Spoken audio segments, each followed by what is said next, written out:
cucaracha.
Oh my gosh.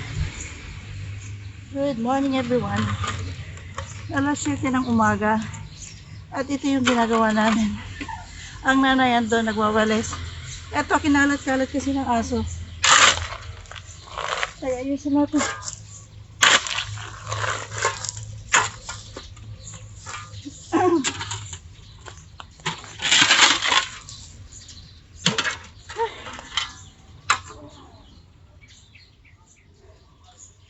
Kinalat kasi ng aso, kaya yung mga buhangin gumuho.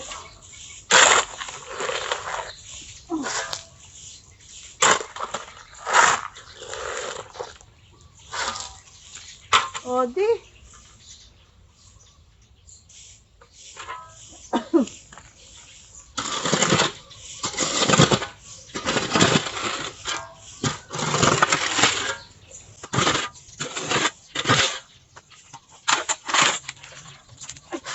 Wala ka rin ganito pa ako.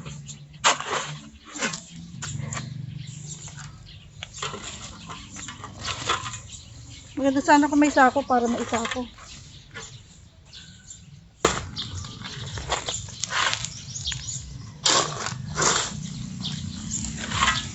Ito ay tira ng nanay ko nung nagpagawa siya nitong bahay niya.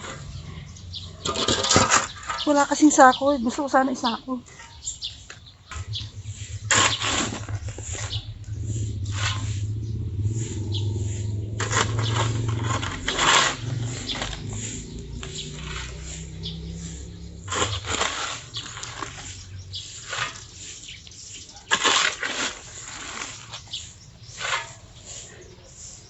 Oh my God.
Bakad?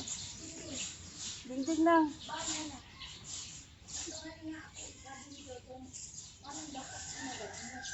Doon? Eh di wala itong harod. Wala.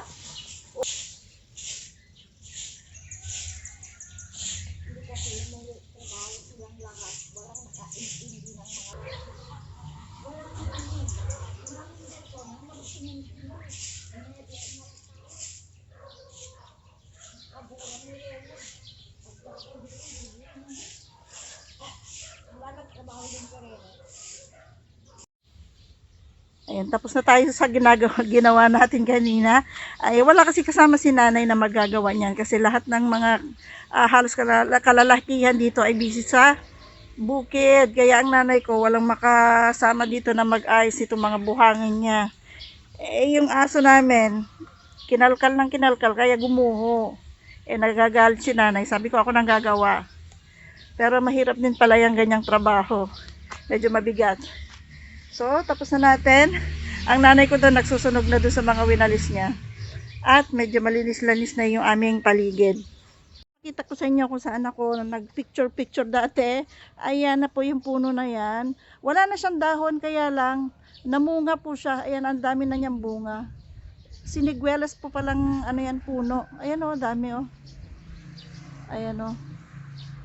Ganyan pala yan. Pag nagtanggalan na yung mga dahon, ayan, nag-uusbungan na yung mga bunga. Ayan o, siniguelas. Ayan, ang gandang puno. O, yan o. Diyan ako nag-picture-picture dati kasi parang ang ganda niyang tingnan. At ayan ang paligid dyan, puro puno. Yung iba, bumalik na yung mga dahon-dahon daw. Kasi nung mga nakaraang, nakaraang mga linggo, ayan, naglagas-lagas lahat yung mga dahon yan at ngayon unti-unti bumabalik. Pero yung iba, nag-brown-brown na. Gawa nga nung napakainit na panahon. At speaking of panahon, sobrang init nga ngayon. At alam niyo po bang, alas 2 ng umaga nawalan ng kuryente at hanggang hapon daw yon ay ambot kung paanong gagawin sa tindi ng init at wala pang tubig.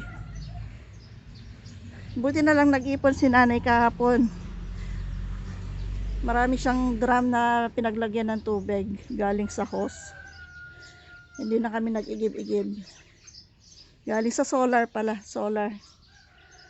So ayan ang palibot dito. Dito sa bahay na to ako nang hihinayang eh. Ang laki-laking bahay talaga eh, walang tao. Ayan, kanya-kanyang linis, kanya-kanyang sunog ng mga damo-damo. Kasi nga walang basurang pumupunta rito kaya kanya-kanya na ng diskarte kung paano maiaayos yung kanilang mga basura. So ayan ang palibot dito. May mga green ka pa naman makikita. Yung iba nga lang ayan, brown na sila. Medyo tuyot ang itsura. So let's go. Sa loob ng bahay naman tayo mag-umpisang magtrabaho. Ang oras ay mag-8 pa lang. At napakatahimik ng tao kasi nga nasa bukid na yung iba. At yung iba may kanya-kanya ng lakad. Ito na yung mga manok. Isa pa ito sa kumakalkal ng buhangin. Ito yung manok na nanghabol sa akin eh. Kusa-kusa na lang nanghahabol to, nanunuka. Shh.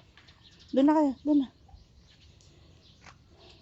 So, ayan, nakatapos na tayo dito sa loob ng bahay, nakahugas na ako ng plato, nakapagwalis na ako sa loob, nakapagwalis na ako dito sa may bandang kusina, at nagpapahinga lang ako ng konti at medyo napagod ako sa aking pagpala kanina. Pero grabe, nakita ko ang itim-itim ko na. Sobrang initim ko na, grabe oh. Oh. Medyo matagal-tagal ko na namang bubunuin yung aking dating kulay pag uwi ko sa amin. Pero okay lang yan. Ang importante ay nag-enjoy tayo dito sa probinsya. At ito yung inipon ng nanay ko kahapon. Ayan yung mga drum na pinag-ipunan ng nanay ko kahapon. Ayun yung hose na galing dun sa kabilang bahay. Ayan, binigyan nila si nanay ng tubig kahapon. Asan na yung hose? Ayun. Yan yung hose na yan. Diyan kumuha ng tubig ang nanay ko. Yung tubig na yan ay galing sa solar panel. Yun ang ginagamit nila sa sa tubig. Uso kasi dito yun yung solar panel nga kasi makatipid na daw sila sa kuryente, lalo na sa bukid, makatipid ng krudo. Yan ang usong-uso ngayon dito. Medyo may kamahalan pero tipid naman daw. So yan nga, yung aming tubig, kahit maghapon na hindi magkaroon ng kuryente at tubig, at least meron kaming naipon na magagamit, panligo at panggamit sa kusina. Ayan, medyo nabawasan na kasi yung ginamit namin kaninang panghugas at mga kung ano-ano pa. So, isang araw lang naman daw, kaya lang sa tindi ng init na to, buti na lang maaga-aga pa, ang oras ay alas 8. Medyo hindi pa ganun ka, hindi pa ganun ka alinsangan. Pero mamayang patanghali, ang grabe. So, wala tayong gagawin kundi magpaypay mamaya at titingin tayo sa labas kung saan tayo pwedeng maka-standby para maibsan yung ating alinsangan ba. Hindi ko makalimutan itong manok na to eh. Yung hinabol talaga ako para tukain. Ayan o. Ayan, yung manok. Bigla-bigla na lang manunuka. Ayan, malinis na yung paligid namin at nakapagulis na rin si nanay. At nandun sa kabilang bahay, nakikimarites. So, ayan ang aming umaga ngayon. Ang ihahanda ko naman ngayon, maya-maya ay yung aming tanghalian. Agahan ko magluto kasi ang nanay ko ay mayat-maya ang kain. Konti-konti lang, kaya lang mayat-maya ang kain. Kaya magluluto ako ng maaga-aga. So, yun muna ang ating kwentuhan ngayong araw. Maraming pong salamat sa lahat ng mga nanonood ng video ko. Sa lahat ng supportan nyo, thank you so much po sa inyong lahat. Ayan. Kita-kita ulit tayo sa susunod na video. See you! Bye!